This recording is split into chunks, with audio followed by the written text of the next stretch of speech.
Salutare, dragi prieteni, și bine v-am regăsit la un nou vlog. Astăzi sunt singur aici afară, este noapte. Mă joc chiar acum și eu pe PlayStation-ul meu. O să ne jucăm pe PlayStation. Are și schimbători, numai că pedalele nu mărg, că n-am CD cu volan, am numai cu telecomandă. Am zis că este bine și așa. Haideți să începem. Se vede chiar? Dați chiar acum mai da, se vede.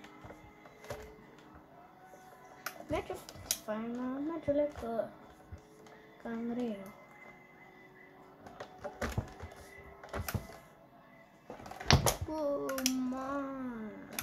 Ce merge, bă!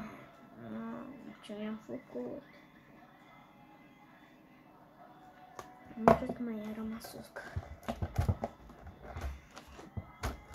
Chiar nu știu cum să bag camera să vadă. Să revenim mai târziu, că să alegem o altă mașină. Așa că v-am pupat, pa, pa! Acum am revenit înapoi, fraților. Haideți să alegeți voi o mașină. Alegeți chiar acum dacă se vede.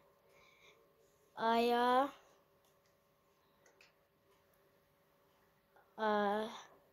Asta. Asta.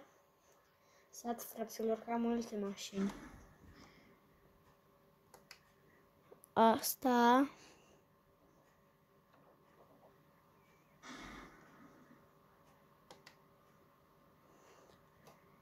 Jeepul.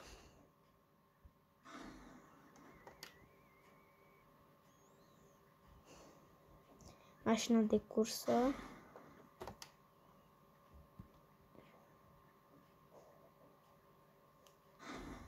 Asta.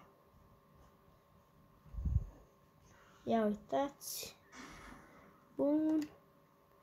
Hai să vedem pe asta. Este bombă. Și să vedem pe ultima. Deci eu o să bag pe asta.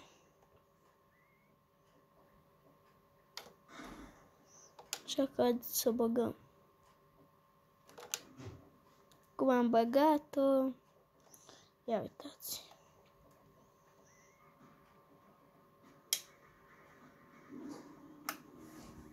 O să continuăm vlogul aici. V-am pupat, pa, pa!